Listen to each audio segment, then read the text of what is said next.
It's been a while since I've done a video that's anything related of my hopes of Ori going to the PlayStation. There's been some articles that I do want to talk about in this video. The YouTuber that motivated me to make this video goes by the name of RGT85 that made a video talking about how apparently Phil Spencer ruined the Xbox showcase while he was being interviewed by IGN, which I will talk about. The saga that I've been doing of my wish of Ori going to the PlayStation has been going on since October of 2022. I made like a list of videos. I mean, it's in the description, all right, if you want to see it from start to finish. Before we jump in, I do want to say this though. I feel like Xbox's showcase was a lot better than the PlayStation State of Play. I mean, for me being a PlayStation user myself, I'm gonna give you props, Xbox. You did a good job, all right? Same thing goes for Nintendo. The PlayStation State of Play was garbage, okay? Garbage. Negative 1,000, okay? D minus. With all that said, let's start with the video. Let's start with PC Gamer saying Xbox isn't a console anymore. It's a multi-platform game development giant. Microsoft won the summer showcases, but what does that mean when Marcus Phoenix and Kratos are both on Steam? You can pause and read to see the games that were shown in the Xbox showcase and the companies that are now owned by Xbox or Microsoft. Add in games from Microsoft's other studios, Gears of War, E-Day, Perfect Dark, and even without the third-party stuff like Assassin's Creed Shadows, it was a meaty show. It feels like we've truly arrived at the place Microsoft has been heading since it started using the Xbox name on Windows. Xbox is no longer a console, it's a game development conglomerate. I've never read that word in my life. Hop back to E3 2017. Among the big Xbox conference games were Anthem, Womp Womp, Assassin's Creed Origins, Metroid Exodus, Forza Motorsport 7, Sea of Thieves, or In the Will of the Wisps, which I'm still waiting for the PlayStation port, Middle-earth, Shadow of War, and State of Decay 2. Some of those games were published by Microsoft, but only Sea of Thieves was developed by a studio that Microsoft owned at the time it bought Rare in the early 2000s. There was a lot more console talk though. Around 6 minutes at the start of that 2017 conference was spent promoting the new Xbox One X with terms like 16 nanometer technology and 7 billion transistors. That was 3.5 years after the original Xbox One launch. We're now 3.5 years removed from the Xbox Series X/S launch, and the only hardware news at this year's showcase was the brief mention of new Series X/S configurations at the end. Microsoft has said that its next Xbox is going to be a powerhouse, and so I'm sure that there'll be more transistor talk when it's time for that reveal. But the joke that consoles are just PCs for your TV is only getting more true. A more powerful Xbox won't change the fact that console exclusivity is on the way out, Nintendo accepted. And the multi-decade war fought by tech megacorps and their armies of enthusiast fans is effectively over. You can still witness the occasional Xbox versus PlayStation squabble, but today's battles are really just reenactments. What's next for post-console war Microsoft? So Microsoft won Summer Showcase season, but what does that mean when Marcus Phoenix and Kratos are both on Steam anyway? And why did Microsoft buy all these studios in the first place if its priority is no longer to sell Xboxes with exclusives? One answer is that all these games will come to Game Pass, although I can't say that I know any PC gamers who aren't going to claim to their Steam libraries like Life Rafts. PC gamers were once resistant to Steam too, so maybe Microsoft's right to go all in on the subscription model, but it's a gambit. If these developers' acquisitions are just a means to grow Game Pass, then I worry about what happens to them if Game Pass doesn't grow as fast as Microsoft shareholders like. The recent layoffs and studio closures certainly don't project security and stability. Meanwhile, Microsoft's relations with PC gamers have been spotty. We've alternated between feeling abandoned and neglected, particularly after it shunned us for its new Xbox baby in the early 2000s, or like it wants to exert too much control. Windows 8 just about had Gabe Newell in open rebellion. There's another thing that I do want to add though that Whimsu did point it out in one of his videos. If you guys haven't, I'll leave that in the link in the comments where he did talk about the Xbox game that are probably gonna go to multi-platform, PlayStation or Nintendo. And in the sense that Xbox or Microsoft did have the legal liability to buy Bethesda, which are the owners of Fallout and the Doom series, making the next Doom game an Xbox exclusive will cause a lot of outrage because think about it. The first two Doom games, okay, Doom 2016 and Doom Eternal are both on PlayStation, but if the next Doom game is gonna be Xbox exclusive, how would that make any sense, you know? And you know what? I'm glad that Phil Spencer didn't make the next Doom game Xbox exclusive because the amount of backlash and the controversy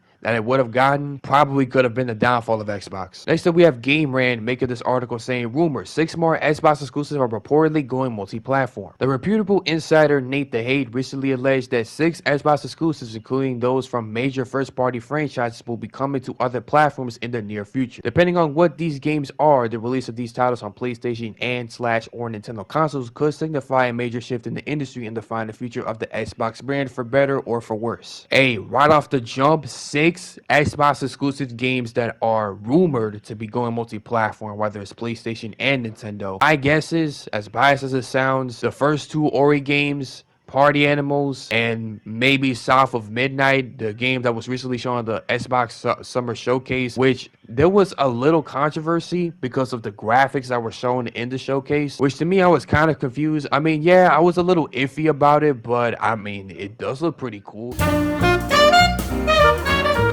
The trailer did remind me of The Princess and the Frog a little bit, you know, New Orleans, where Mama Odie, the black blind lady, was singing, "You gotta dig a little deeper, find out who you are." I'm surprised I still remember the name and the song and the movie, alright? If you remember that song and the movie, you had a good childhood. Back to what I was saying, Microsoft's recent multi-platform push has been dominating the discourse among Xbox fans in 2024 so far. This debacle initially began when rumors circulated in January that several Xbox games will be going multi-platform soon. The claims ended up being mostly true, as Microsoft revealed during an official Xbox podcast episode that 4 Xbox games, specifically Half-Life, Sea of Thieves, Pentiment, and Grounded, would release on other consoles. The decision was met with largely negative reception from hardcore Xbox fans. Though some welcomed the idea of more people being able to play more games, many expressed concern that this new strategy that paved the way for a future with PlayStation and Nintendo is the only console manufacturers. Despite this backlash, it appears Microsoft is seemingly continuing its efforts to port more games to rival platforms. I'm gonna tell you right now, if there is an Ori PlayStation port announcement trailer, I'm gonna be hopping on my PS5 so quick. In the new episode of the Nate the Hate podcast, the insider claimed around at 8 minutes and 30 seconds timestamp mark that 6 Xbox exclusives are currently in development for other consoles. Elaborating on this, Nate the Hate stated that Microsoft's multi-platform push continues to evolve as they, quote-unquote, have many more games intended to go multi-platform. He then said that he is personally aware of 6 quote-unquote significant games, at least some of which are major Xbox exclusive franchises under the Microsoft brand that will eventually release on PlayStation and/or Nintendo consoles. However, Nathan Haight declined to comment on what exactly these games were, stating that he'll share the info if he finds out when they'll be announced or released, whether it's later this year or sometime in 2025. The claim that these titles are from big Xbox IPs suggests that at least a handful of games slated for multi-platform releases could be installments from the Halo, Gears of War, or Forza franchises, among several others. A similar statement regarding the former of the 3 IPs were made by The Verge Tom Warren, who alleged in a recent report of his that an upcoming Halo Combat Evolved remaster was being considered for PS5. It's hard to pin down what exactly the 6 titles Nathan Haight referred to are, but unless his sources contradict the claims of both Warren and fellow insider Jess Corden, then the games he mentioned likely don't include Hellblade 2, Ages of Empires 2 Definitive Edition, Age of Mythology Retold, Starfield, Avowed, Fable, Gears 6, or South of Midnight, as these titles are reportedly not in active development for PS5. They're either only being considered for a multi-platform release, or in the case of the last 3 games, they're currently not being considered at all. Either way, regardless of what these Xbox games are, their potential release on other platforms could eventually lead to console exclusivity facing the Reaper. Essentially speaking, that console exclusivity is going to be reaching its downfall and losing the focus of making console exclusives in the first place to sell more consoles, but in the sense that Xbox is going to be doing this multi-platform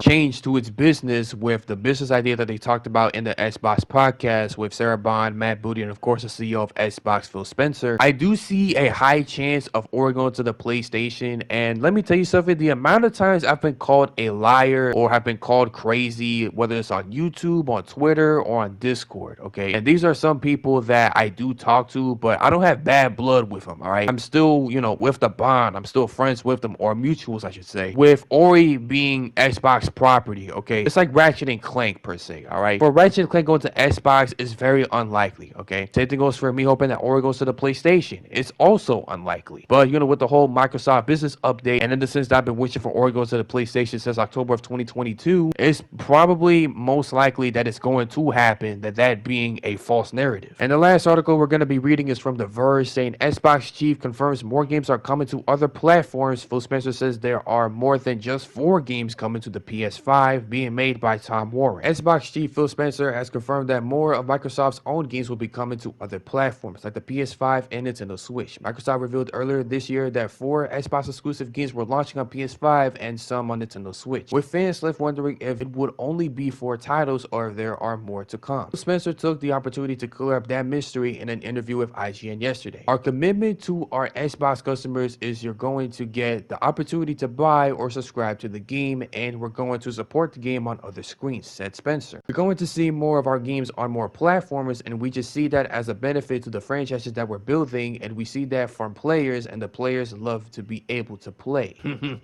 So you're telling me that I can get to play Ori on the PlayStation? Hey, I'm just saying, this is screaming it. This is screaming that there is a possibility. The confirmation of more games coming to rival platforms comes months after Spencer denied there was a change in Microsoft's strategy of Xbox exclusives. We made a decision that we're going to take 4 games to other consoles, just 4 games, not a change to our fundamental exclusive strategy, said Spencer in an Xbox podcast earlier this year. Microsoft unveiled a collection of new Xbox games during its big showcase event last night, or a couple days ago, because this article was released on June 10, with Doom the Dark Ages and Gears of War E-Day, the big new world premiere titles. One word Microsoft didn't use all night was exclusive though. It's something I've noticed the company has been avoiding for months now. Microsoft owned Arcane Lion unveiled its Blade game late last year at the Game Awards, and there was no mention of exclusivity for Xbox. Now, like I said, and I will admit, Xbox did cook on the showcase. We also got a first look at Bethesda's new Indiana Jones and the Great Circle game earlier this year, and while Xbox and PC were confirmed as launch platforms, there was no mention of exclusivity. I understand Microsoft has been weighing up launching Indiana Jones on PS5 several months after the planned launch for Xbox later this year. All of these decisions are part of Project Latitude inside Microsoft, a secretive project that I recently detailed in my weekly Notepad newsletter. Microsoft is considering a number of games for rival platforms, including the recently released Senua's Saga's Hellblade 2 game. You can read more about Project Latitude here. IGN didn't press Spencer further on the Xbox multi-platform plans, and Microsoft largely avoided the elephant in the room during its showcase by never mentioning rival platforms. Instead, it focused on a barrage of game trailers that resulted in one of the best Xbox showcases I've seen in years, which I do agree. So with these rumored Xbox games go multi-platform being said by Nate the Hate, these are more of a bold claim and assumption than an actual fact being said from Xbox, and it's only a prediction. With the interview that Phil Spencer did do with IGN, it is most likely that we're probably going to be seeing the Ori series coming to PlayStation. I'm not going to lie, when I first saw this, I was like, yes, there's still hope.